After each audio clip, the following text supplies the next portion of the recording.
Yo yo yo, c'est Balou et c'est parti, nouveau concept. Le concept s'appelle le livre de la jungle.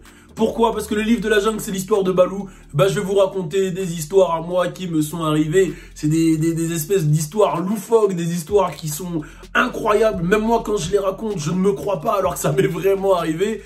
Et bon, tout ça en mode Bigomie Balou. On reste en mode, voilà, le grand refrain qui va te raconter des histoires. Donc installe-toi bien dans ton siège, dans ton lit, peu importe où t'es, dans ta voiture, confortablement. Ouvre bien tes oreilles et profite de cette histoire qui est incroyable. Si tu l'as pas fait, abonne-toi à mes deux nouvelles chaînes YouTube, Balou Show et la chaîne YouTube Mambalou, une chaîne dédiée au divertissement, voilà, à toutes mes vidéos cinématographiques et une autre pour la motivation. Les chaînes sont dans la barre d'infos et c'est parti, on y va. Le livre de la jungle commence. Turn up!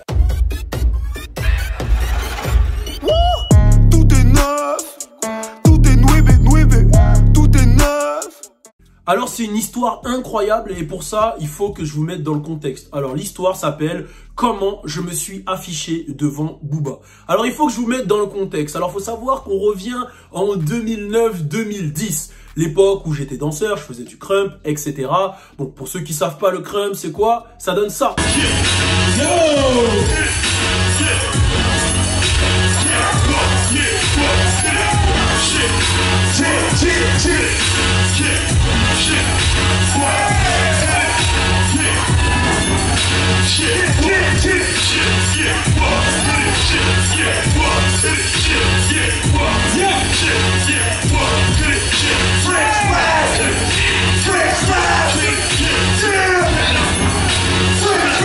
Oui, c'est vrai, c'était quand même une danse assez spéciale, c'est pour ça que je n'ai honte de rien. C'est une danse qui avait beaucoup d'énergie, mais j'en suis très fier d'avoir fait du crump.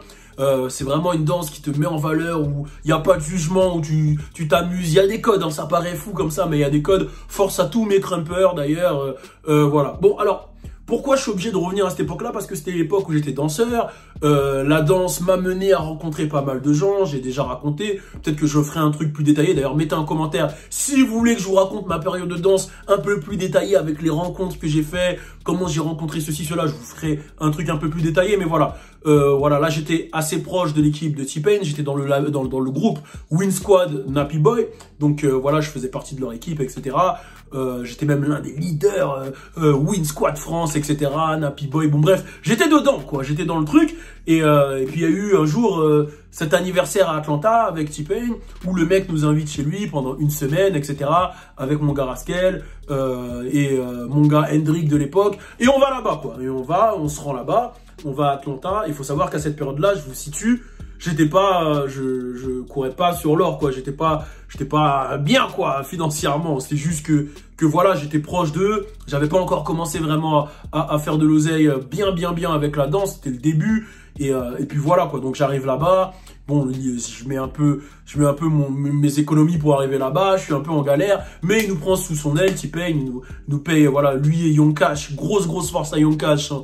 Ils nous prennent sous leur aile, ils nous payent des hôtels à côté de chez T-Pain. Après, on reste un peu chez T-Pain. Bref, il se passe quand même un truc incroyable, c'est que je découvre la vie d'un riche millionnaire et tout. Bon, bref, on est chez T-Pain, on est en studio, et là en studio. Il y a T-Pain, il y a Smoke de Film Mob. Film Mob, c'est ceux qui ont le son Georgia avec Ludacris. Il y a Rosé, Rick Ross, il y a Young Cash et il y a T-Pain. Et à ce moment-là, T-Pain et Rosé, ils parlent. Rosé, il dit, ah ouais, lui, il est chaud, j'aimerais bien le voir dans un de mes clips, blablabla, en parlant de Rascal et Wham, tu vois. Bon, bref, ça parle, ça discute. Et là, à un moment, T-Pain, il dit, ah, mais French, vu que t'es français. Et c'est vraiment vrai ce que je dis, c'est ça qui est ouf. Vu que t'es français, je vais te faire écouter des sons. J'ai fait un son avec un français qui est grave chaud, je pense que tu vas kiffer. Et là, il me joue le morceau avec Booba, le morceau qui est sur Lunatic. Je sais plus comment il s'appelle, le morceau qui est sur l'album Lunatic. Et j'écoute, je dis, ah mais c'est Booba. Et moi j'ai grandi dans Booba, je suis un grand fan de Booba de base. C'est-à-dire que quand j'étais plus jeune, tu me disais Booba, je devenais ouf, j'écoutais tout. Hein. J'ai suivi de Lunatic, là, tu vois, j'étais à fond dedans. Donc j'entends Booba, je suis content, je dis, ah ouais, lourd, la collaboration et tout, c'est un truc de malade et tout, nanana. Et ensuite, il me fait écouter un morceau de La Fouine. Et il me dit, à lui aussi qui a voulu que je pose, mais je suis pas super fan de ce qu'il fait, batati batata. Et il me fait écouter un morceau de La Fouine. Après, il me dit, on dirait un peu du Florida, etc. Après, ils se mettent à rigoler et tout. Et il me dit, mais vas-y, on verra, tu vois. Bon, il s'avère que Il s'avère qu'après, il y a eu une collaboration avec La Fouine. Mais bon, ça, c'est encore une autre histoire. J'en parlerai une autre fois. Mais c'est notre histoire. Restons sur l'histoire initiale. Donc voilà, il me fait écouter le truc de Booba et tout. Il me dit, ouais, c'est lourd et tout. Non, non, non. Il me demande, est-ce que tu le connais en France? Je dis, bah non, moi, je le connais pas. Il me dit, c'est lui le plus chaud en France. Je lui dis, bah en ce moment, ouais, c'est lui le plus chaud. Blablabla. Il me dit, ah, ok, lourd, lourd, lourd. Il me dit, bah quand tu le vois, si tu le vois et t'es en France, dis-lui, tu lui dis, ouais, tu me connais, t'es mon gars, et tu lui passes le shout-out, et blablabla, blablabla. Donc voilà, la soirée se passe, l'anniversaire se passe, et je rentre à Paname. Et peut-être quelques jours après, hein, vraiment pas longtemps après, je vois une annonce de Chris Macari qui dit, nouveau clip. Je sais pas si c'était Chris Macari, mais je l'ai vu passer sur Facebook. Clip Abracadabra avec Booba, s'il y en a qui veulent, envoyer un email, comme ça vous pouvez venir participer. Je me dis, ah ben vas-y, je vais envoyer un email. Donc j'envoie le truc, voilà, Chris Macari m'envoie un message, il me dit, vas-y, tu veux, enfin, leur équipe, ils me disent, tu peux venir, tu peux participer. Je crois qu'à l'époque, il y avait déjà Dossé, Caris et tout dans le clip. Et moi, j'étais vraiment pas dans le game rap français, j'avais pas commencé les interviews et tout. Mais j'avais quand même ce recul de pas me mettre en mode fan de ouf parce que j'avais déjà vécu des choses avec des gros artistes américains. Donc j'y vais, mais moi j'y vais en mode je kiffe Booba et je viens voir comment ça se passe. J'ai envie d'apprendre de cette expérience, etc. Parce que je savais déjà que j'allais me lancer dans mon média, donc je viens, je regarde et tout. Et voilà. Donc ça se passe bien, je vois Booba, il est gaulerie, il rigole un peu avec tout le monde, etc. Il y a le clip, et à la fin du clip, bah Booba il fait des photos avec tout le monde. Et moi je suis là, je suis en mode, tu vois, je suis en mode, vas-y, réflexion. Et si je vais prendre une photo avec lui, il va dire je suis une groupie. Si je fais pas la photo, bah j'aurai pas l'opportunité, peut-être, je vais rater une opportunité de parler avec lui. En même temps, bah, je peux créer une connexion avec lui, peut-être charbonner avec lui dans le futur. Parce que voilà, il a fait un feat avec T-Pain et T-Pain, c'est mon gars. Et blablabla. Et je me dis, vas-y, nique sa mère, ce que les gens y pensent. Va, tu fais la queue, tu fais la photo et tu lui parles. Et on va voir où ça va t'amener. Et là, je fais la queue, tout ça, normal. Avec tous les ratpis, tu vois. Je suis parmi les ratpis. Je fais la queue parmi les ratpis, tu vois. Et du coup, il arrive le moment où il y avait ces gardes du corps. Et il arrive le moment où moi, je dois faire la photo avec Booba. D'ailleurs, il y a une photo de ce moment-là. Donc voilà, vous l'avez vu, la photo.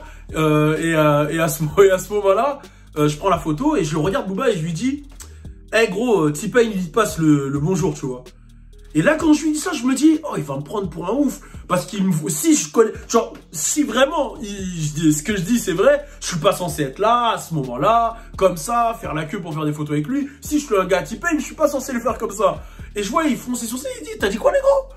Je lui dis, et je sais même pas s'il s'en souvient, mais, et je lui répète, et je lui dis, bah, T-Pain, il passe le bonjour, c'est mon gars. Et il regarde ces gars, il dit, ah, lui, c'est un rigolant, lui, c'est un marrant. Et là, je dis, non, la tête de ma mère. Et j'allume mon Blackberry, enfin, je prends mon Blackberry, je le sors, et il n'y a plus de batterie. Je voulais lui montrer les photos, etc. Et je me retrouve comme ça, je dis, ah ouais, mais je te jure, c'est mon gars, j'étais chez lui, il m'a fait écouter le son que t'as fait avec lui, nanana. Et je vois qu'il me regarde, mais il me prend pour un psychopathe. Genre, ah, tu veux me faire croire que toi, tu connais T-Pain, que t'étais chez lui, qui t'a fait écouter mon son? Ah, ok. Mais en même temps, dans ma dégaine, je suis broke as fuck. Je suis là, je suis en mode, j'ai fait la queue comme un fan. Et je le regarde, et là, je sens un malaise. Parce que même moi, je me dis, même moi, je serais à sa place. J'aurais dit, mais qu'est-ce qu'il me raconte, le négro? Et puis, je vois qu'à la fin, je lui raconte le truc. Et il y a un blanc, et on se regarde, il me fait, si, négro, hein. Et là, je fais, bah ouais, vas-y. Et là, j'avance, et je me mets sur le côté. Et j'ai honte. J'ai honte, en fait. Je me dis, mais pourquoi j'ai fait ça? Et je me rends compte que il doit me prendre pour un vrai trou du cul. Et que, justement, il a dû le dire même à ses potes autour. Et je me dis, mais quel trou du cul, en fait? Genre, pourquoi j'ai fait ça? Pourquoi j'ai voulu faire ce style? Et je me dis, et regarde, je me dis avec du recul, c'est comme si moi, je suis en plein French Plug Fest. Et un mec, voilà, pendant le French Plug Fest, bon, on avait un moment avec les fans, etc. Et il y a un mec qui arrive, qui prend le temps avec les fans, qui fait la queue et tout. Et il arrive, il se pose, il nous regarde et il dit, bah ouais, je te passe le bonjour de Drake.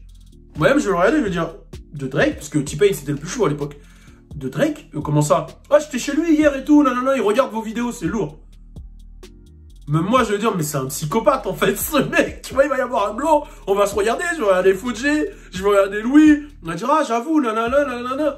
Et voilà, ça va être marrant, ça va être une situation marrante. C'était une situation marrante, mais gênante pour moi, je te jure. J'ai transpiré pendant tout le chemin retour, dans le bus et tout. Je réfléchissais, je disais, putain, je me suis ficha de ouf. Putain, je me suis ficha de ouf. Putain, je me suis ficha de ouf. Mais maintenant, avec du recul, je trouve que c'est marrant. Et ça en dit long. Ça en dit aussi, attention, là, je parle pas de Booba, du comportement de Booba ou de quiconque. Mais ça en dit beaucoup sur le fait que ben, en fait, tu sais jamais qui va devenir quoi en soi. Je dis pas que je suis devenu big, mais à cette époque-là, je pensais pas moi-même que j'allais devenir ce que je suis actuellement. Donc en vrai, le vrai message de ce truc, c'est ne négligez personne, on sait jamais qui peut devenir quoi. Ne négligez personne et voilà. Et la vie fait que, putain, j'avais eu honte ce jour-là. La tête de ma mère, j'étais grave pas bien. Parce que le truc qui est ouf aussi dans cette histoire, c'est que quand j'ai fait cette période-là chez T-Pain, ben, il y avait quelques photos, tu vois, mais c'était des photos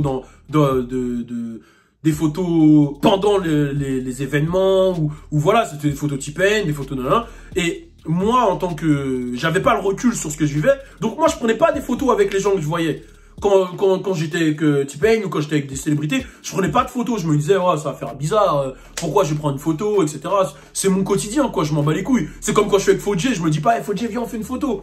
Tu vois, la preuve, j'ai pas de photo avec Logan, j'ai même pas de photo avec Louis, j'ai pas de photo avec Fodjé, à part quand on est sur des tournées ou des événements, il y a des gens qui prennent des photos, mais on n'a jamais le réflexe de prendre des photos. Ben, pour moi, c'était la même chose, tu vois. Je me disais, ben, c'est mes gars, je vais pas prendre des photos. Et du coup, ça a créé plein de délires. Quand je revenais à mon quartier, à Montfermeil, et même à Clichy, grosse force à mon gars Philust, il se reconnaîtra. À chaque fois, je lui disais, ouais, ben là, la semaine dernière, j'étais chez T-Pain et tout. Il me disait, toi, t'as un mytho de ouf. Je lui disais, mais gros, j'étais chez T-Pain. Il me dit, vas-y, montre une photo. Je dis, mais y a pas de photo, c'est mon gars. Il me disait, mais vas-y, toi, t'es un mytho de ouf. T'es un mytho, toi, quelle vie? Arrête de t'inventer des vies, arrête de nanana. Je disais, parce que je suis un petit mec de Montfermeil, je pars à Atlanta, je reviens, et je suis dans le même quartier, j'ai pas d'oseille. Pourquoi les gens me croiraient? Je disais, mais frère, je te dis que c'est vrai. Et il me dit, mais arrête de mentir, frère. La vie de ma mère, montre un truc, pauvre un truc. Bon, après, au fur et à mesure, il a vu que c'était vrai, hein, je pense, avec l'évolution, les tournées, les trucs. Mais au début, c'était très compliqué. Je me suis souvent retrouvé comme ça, dans cette gênance, tu vois. Mais ce moment-là, je crois que c'est l'un des moments les plus gênants que j'ai vécu, et je savais vraiment pas où me mettre. Et je le comprenais, je me suis dit, ouais, il doit vraiment me prendre pour un ouf. Donc voilà, c'était un petit moment, c'était le livre de la jungle, voilà, c'était le Big Homie Balou des histoires. Si vous en voulez de temps en temps, n'hésitez pas, hein, mettez un petit commentaire. On est ensemble, et la semaine prochaine, j'ai dit, il y a des petits contenus qui arrivent sur les nouvelles pages. Il y a aussi un concept que j'ai envie de reprendre sur cette page, mais c'est vous qui devez me dire, est-ce que vous voulez que je reprenne la trad, oui ou non, la trad, le délire, est-ce que vous voulez? Bien sûr, les vidéos continuent, hein, les actualités continuent. On est ensemble, turn up! Tout est nouébé, nouveau concept, nouveau concert sur le CV.